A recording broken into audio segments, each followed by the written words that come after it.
As for tonight, the screening is La Soledad, and I'd like to invite the director, Jorge Thielen Armand, just to say a few words before the film.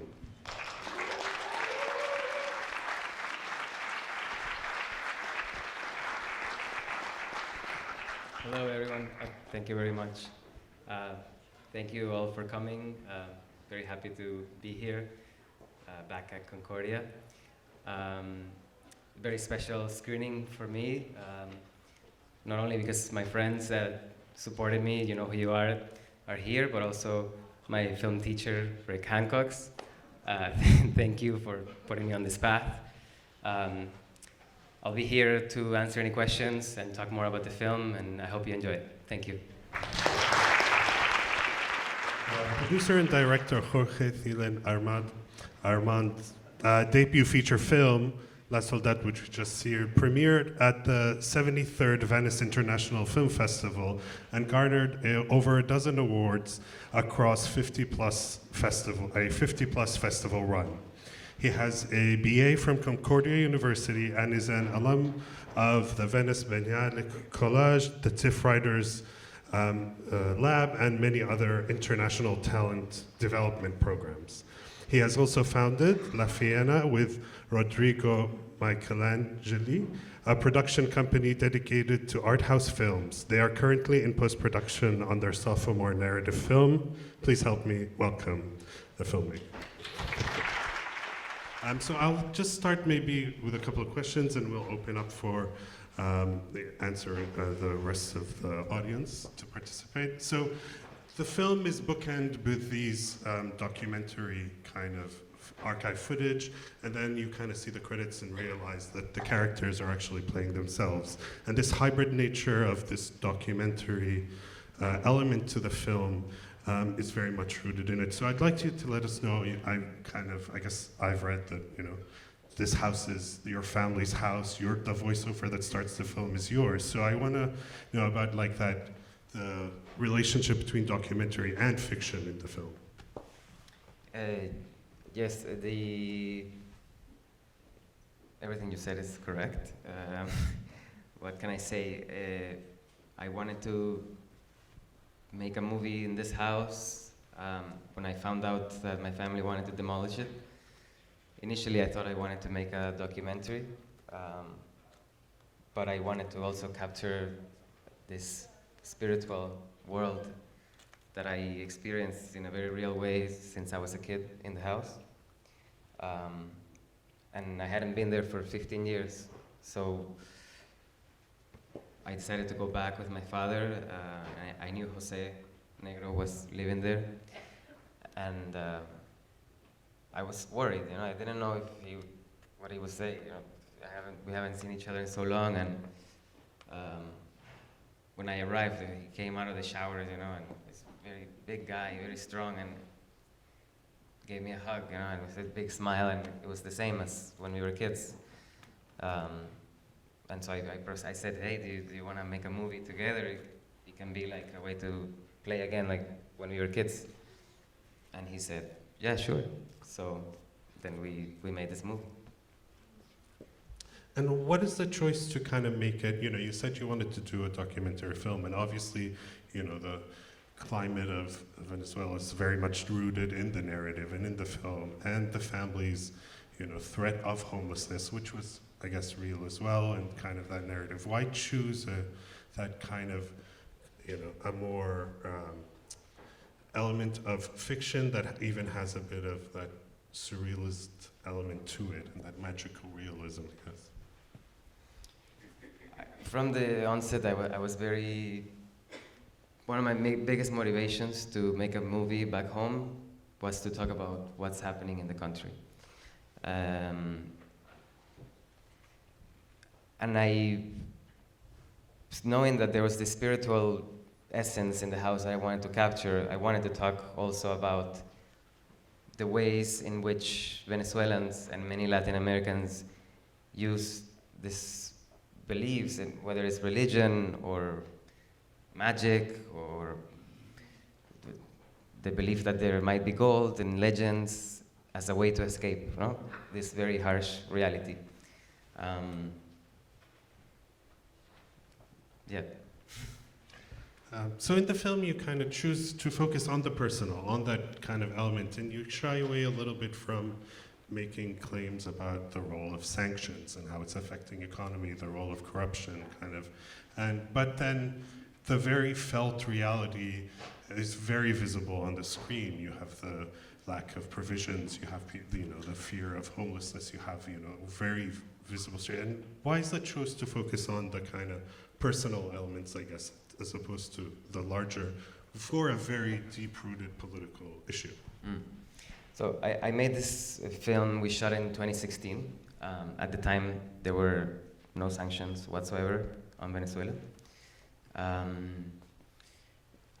I think my role as a filmmaker is not to give any explanations of what is happening. I'm not a political expert, but what I do know is how this crisis affects people, and I wanted to focus on that. So I wanted to tell a story that is from their experience on how they are affected. Right now, the situation in Venezuela is very different. It's much worse. Actually, when I look at the film today, I haven't seen it in 2 years, and I just came back from 7 months in Venezuela. It's kind of like a period film already, It seems like a different place. Nowadays, it's a different scenario. How's that changed? Maybe you can tell us a little bit about that. And for you?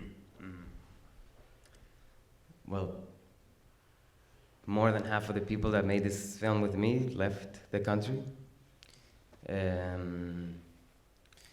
Now you can find any products in the supermarket, but inflation is so high that 90% of the people can't afford them. To put things in perspective, the university professors of the Andes University, they earn about $8 a month, and a kilo of cheese is like $3. So basically they're teaching out of not losing the space to this government that wants to take over the university, like out of vocation, kind of resisting. Right now there are shortages of gasoline because the government just didn't repair the refineries, and my grandfather spent 4 nights sleeping in his car to fill up gasoline. He's 79 years old. There's electricity cuts every day, except in the capital. You have to line up for gas. Your whole life is lining up and searching for food, for the deal, waiting for electricity to come back, cooking in the dark. It's like a war against the citizens, in a way.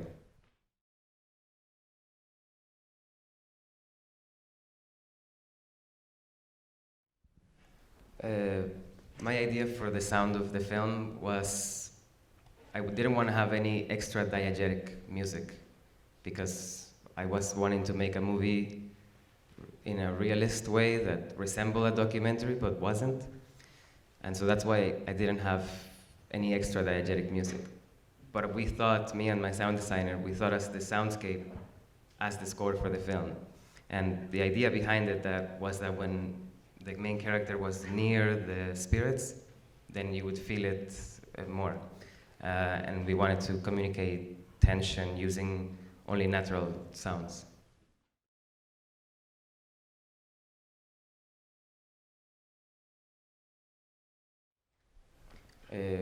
Yeah, when you're in Venezuela, it's like a psychological terror that you put on yourself and others impose on yourself. And there's always the possibility that something will happen and nothing is guaranteed.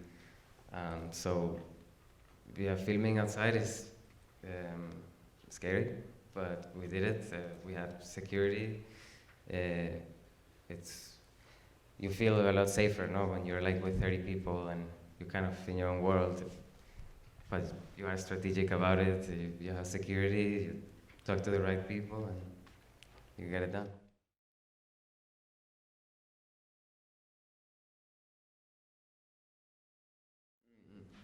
Well, houses in Venezuela have names and buildings, and the house is called La Soledad.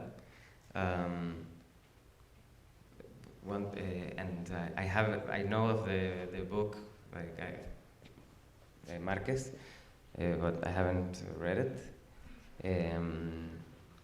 At one time, a critic that talked to me told me that he asked me if La Soledad, which means solitude in Spanish, if it meant like the solitude of having left Venezuela, and I really like what he said. So now I say, yeah, it's because of my solitude of having left.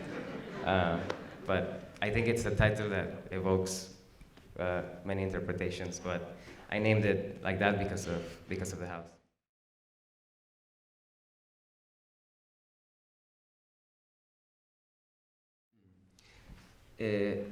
In a way, it's a movie about family too, and family disintegrating, no? And family trying to stay together in the midst of this situation. The two families against each other, but for each other, in a way, victims of what's happening.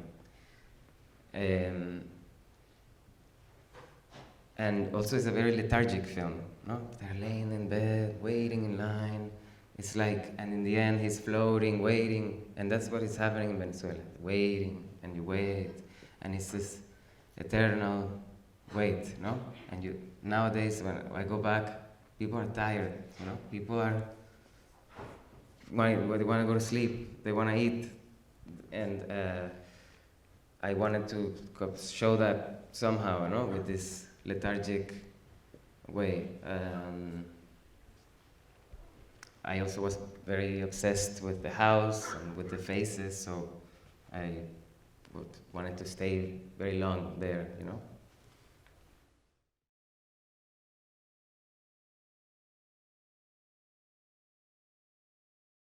Well, no, I didn't get any support from Venezuela or from the government.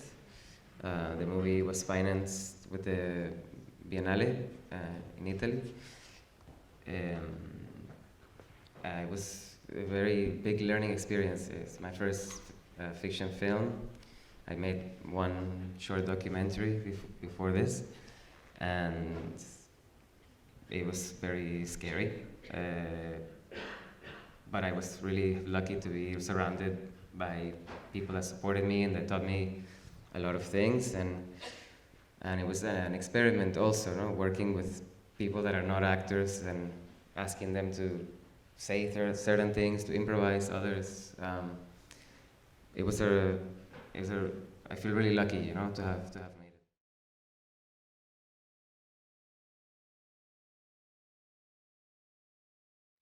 it. It's a movie that is full of guilt. It's hard not to feel guilty, you know, because I belong to that upper class, no, and the people that work for my family don't. And in terms of how I can help, I mean, let's be serious. I'm not saving the world with this movie, and I'm not saving Venezuela. But it's the only thing I know how to do. And I can make a movie about cats in Canada, or I can go home and make a movie about what's going on. So I choose that. But it's only, hopefully many people see this film and it creates consciousness and curiousness and more dialogue, and we can make more movies. But yes, the guilt doesn't go away.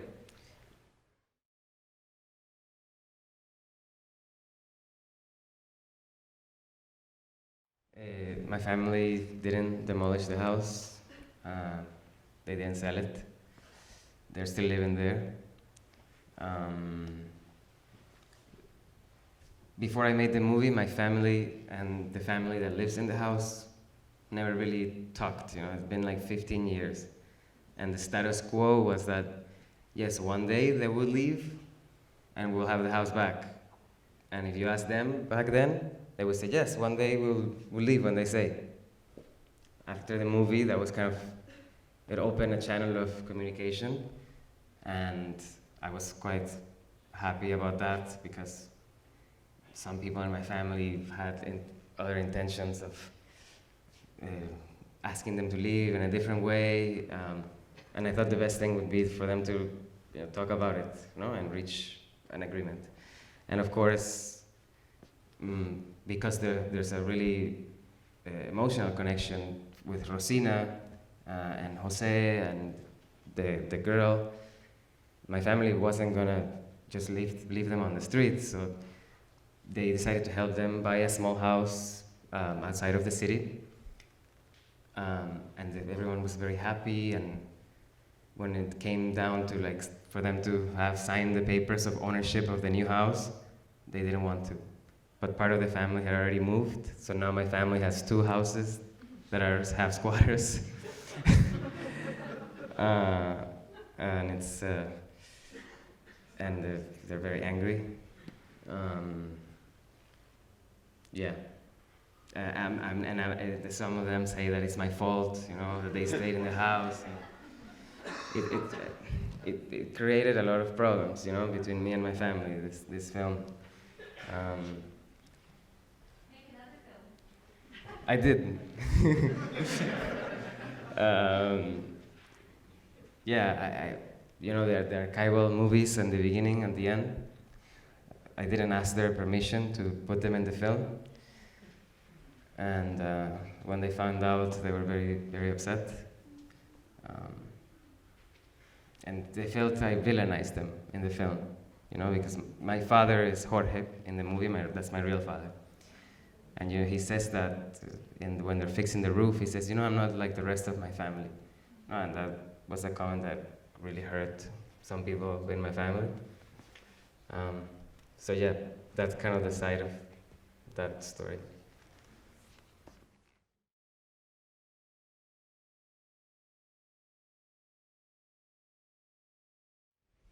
There was a script, and sometimes during the script there were certain lines certain information that needed to be passed, but they never really read the script before we made the movie. No, I was telling them the scenes as we shoot, and I would say, say this, but in your own words. And sometimes I didn't have the lines written, and sometimes I trained them to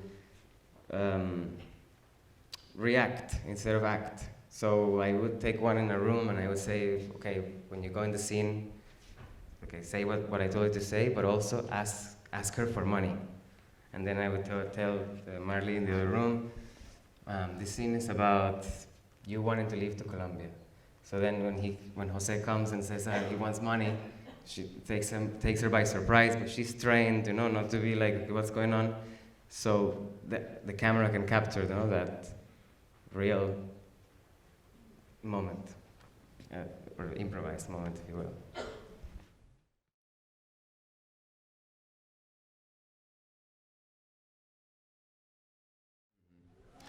In Venezuela, it's no longer about the left or right. The government, they're not left. They're simply thieves, and they're stealing all the resources. And they say that they're left and socialist, but it's not true. And I wish they didn't leave such a bad name for socialism, because the world needs some balance. So that's what I think. Yeah. All right, so one last question, and we can.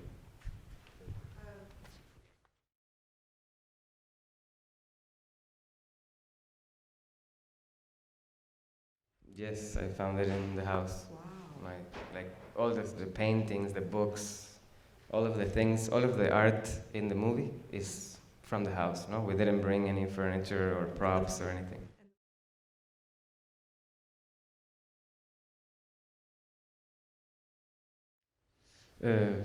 Two generations in a way.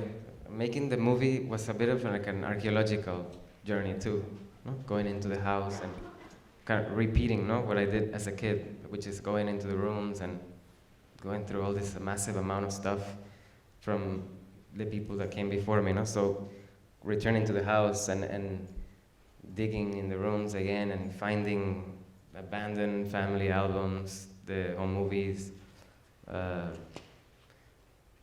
the sewing machine. I mean, all kinds of things were left there. So it was it was a process, no, to discover all of that and kind of put it in the film. Thank you everyone for coming, and thank you. Thank you. Thank you.